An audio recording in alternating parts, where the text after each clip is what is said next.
Hello friends, क्या आप अपने जिले और राज्य में जूनियर इंजीनियरिंग और असिस्टेंट इंजीनियरिंग का सपना देख रहे हैं? क्या आपके माइंड में भी बहुत सारे सवाल उठ रहे हैं कि सर सिविल इंजीनियरिंग का सिलेबस बहुत ज़्यादा है, इसको कवर नहीं किया जाता है? तो बिल्कुल सही है। अगर हम बात करते हैं सिविल इंजीनियरिंग के टोटल सब्जेक्ट्स को कवर करने के टाइम की, तो यहाँ पे कम से कम आपको 6 से 7 महीने का टाइम देना पड़ता है। इन सभी सवालों के जवाब लेकर आ रहे हैं हम आपके लिए एक ऐसे सीरीज जिससे आपका टाइम भी कम लगेगा और आपका प्रॉपर रिवीजन भी हो पाएगा। मोस्टली जो स्टूडेंट्स का यहाँ पे सवाल रहता है कि सर हमारी रिवीजन नहीं हो पाती है लास्ट टाइम पे, तो इसके लिए हमने एक सॉल्यूशन निकाला है और इस सॉल्यूशंस के लिए लेकर आ रहे हैं हम एक ऐसे सीरीज जिससे आप सभी का टाइम भी बचेगा और आपका किसी ना किसी गवर्नमेंट जॉब में आपका सिलेक्शन भी पक्का होगा। तो हम लेकर आ रहे हैं वन लाइनर क्वेश्चन सीरीज जिसमें हम आपको चैप्टर वाइज, टॉपिक वाइज और यूनिट वाइज कवर करवाएंगे। तो जुड़ना मत भूलिएगा हमारे चैनल के साथ। Hello friends, one liner question series में आप सभी का स्वागत है, जहाँ पे हम बात कर रहे हैं आपके पास इन्वायरमेंटल इंजीनियरिंग की। इन्वायरमेंटल इंजीनियरिंग में हम कवर कर रहे हैं आपका फर्स्ट पार्ट, जहाँ पे हम डिस्कस कर रहे हैं आपका रॉ वाटर इंजीनियरिंग, और रॉ वाटर इंजीनियरिंग में भी हम कवर कर रहे हैं आपका चैप्टर फर्स्ट।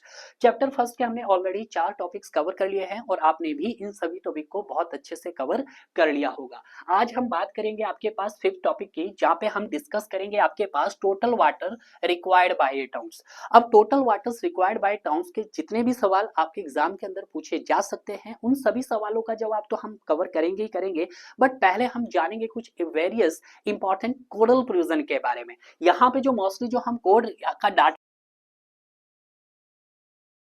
1993 इसको कवर करते जा रहे हैं, ताकि आपके सवाल में किसी भी तरह का क्वेश्चन गलत ना हो। क्लियर है? तो सबसे पहले हम एक नजर डाल लेते हैं अपने कोडल प्रोविजन के तरफ।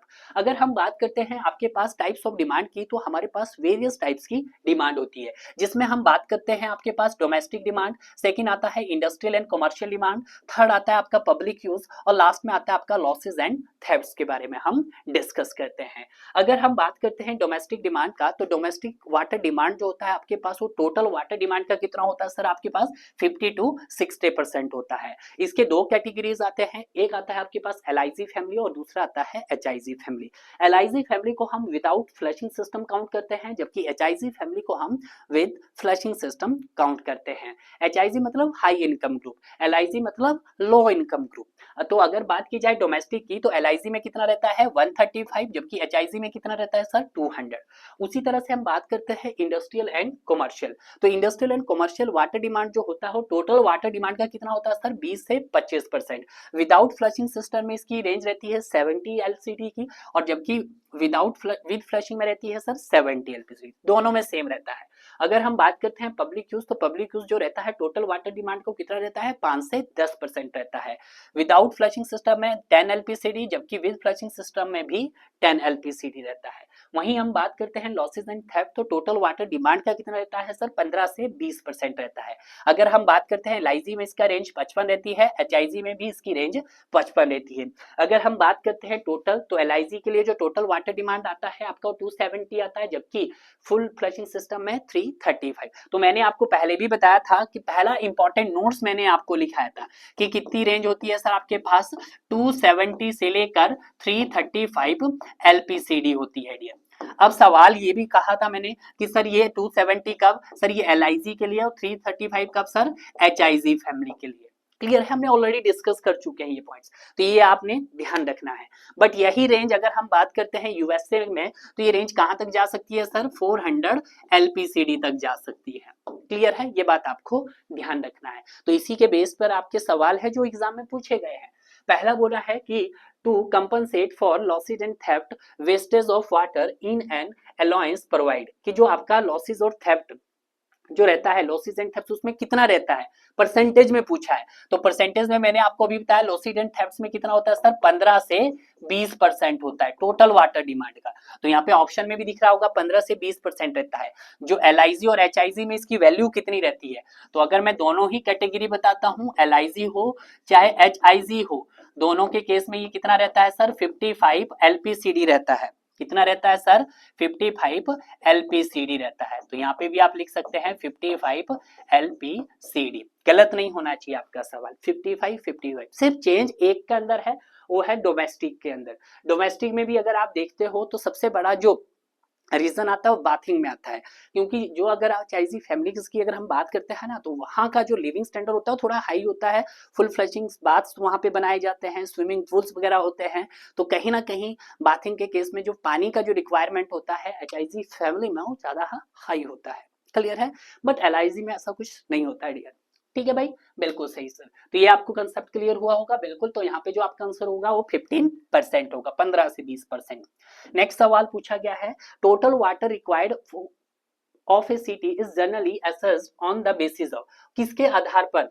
देखिएगा कि किसी भी एरिया हो, या चाहे आपका सिटी हो या टाउन हो या कंट्री हो, उसका अगर हमें क्या करना है, अगर टोटल वाटर एस्टिमेट करना है तो किसके आधार पर एस्टिमेट करेंगे?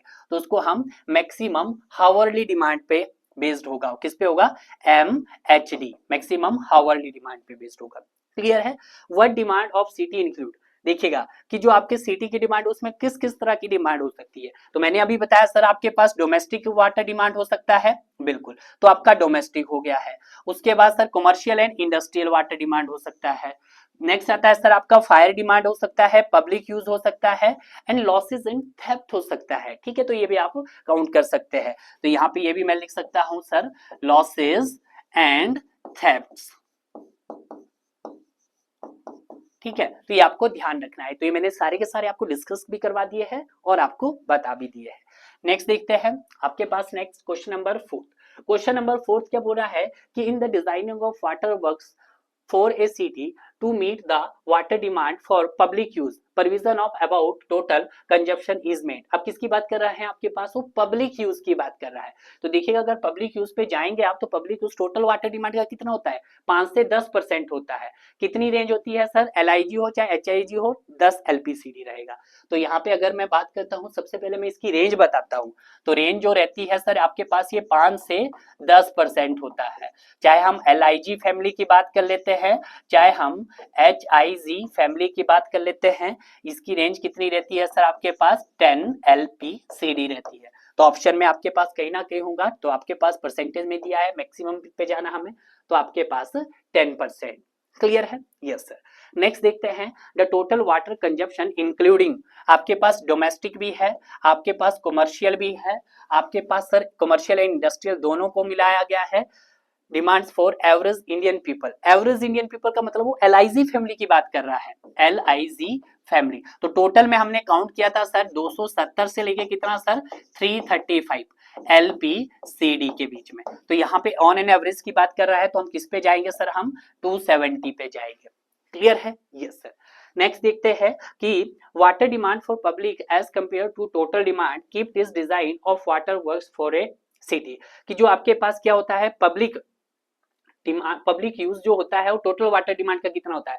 तो 5 से 10% होता है। ठीक है, पब्लिक यूज पूछा है आपके पास। ठीक है, पब्लिक यूज, तो ये कितना होता है सर? 5 to 10%, 5 से 10% होता है। ठीक है, जो कितना होता है सर आपके पास? 10 LPCD। तो यहाँ पे अगर हम बात करते हैं 5 से 10%, 15 नहीं होगा, यहाँ पे 10% हो जाएगा आपके पास। क्लियर है? 5 to 10%। Yes sir. नेक्स्ट देखते हैं आज का लास्ट सवाल। लास्ट सवाल क्या है? Q is the total quantity of water required by a town per year in liters, P is the population in town, then per capita demand of water will be। देखिएगा इस questions का reason है, पहला ही starting में जब हमने questions किया था कि आपके पास पॉपुलेशन दे दी गई थी, पॉपुलेशन आपके पास क्या थी? गिवन थी। तो आपको क्या बताना था? डिमांड कैलकुलेट करना था। तो यहाँ पे आपने फॉर्मूला लगाया था सर, कोई भी फैक्टर आपने कंसीडर किया था 270 इंटू पी किया था। क्लियर है? कहां से 270? क्यों? क्योंकि आप सभी जानते हैं जो रेंज होती है वो 270 से लेकर 335 LPCD होती है। तो 270 सर LIG के लिए था, 335 HIG। तो ऑन एन एवरेज के लिए करेंगे तो हम LIG के साथ जाएंगे, तो मैंने फैक्टर लिया था ये। बट आज सवाल में क्या है? आज सेकंड सवाल पूछा है कि आपके पास यहाँ पर क्यू भी दिया है, टोटल क्वांटिटी ऑफ वाटर्स भी दिया है आपके पास, और साथ में यहाँ पर आपके पास पॉपुलेशन भी दिया है। तो आपको क्या करना है? तो उस कंडीशंस में आपका फॉर्मूला आपको निकालना है। तो उस कंडीशन में जो हमारा फॉर्मूला हो जाएगा Q बाय P इंटू 365। तो आप ये वाला फॉर्मूला वहां पर लगा दोगे। तो Q divided by P into 365। Clear है? तो ये दोनों ही सवाल आपके एग्जाम के अंदर पूछे जा सकते हैं डियर। तो इस तरह से जो आपका ये टॉपिक था, इससे रिलेटेड जो भी सवाल पूछे जा सकते हैं, जो भी इंपॉर्टेंट कोडल प्रिजन है, उसको हमने बहुत अच्छे से डिस्कस किया डियर। अब मिलते हैं अब आपको एक नए और वीडियो के साथ, तब तक इसी तरह से पढ़ते रहिए और आगे बढ़ते रहिए डियर।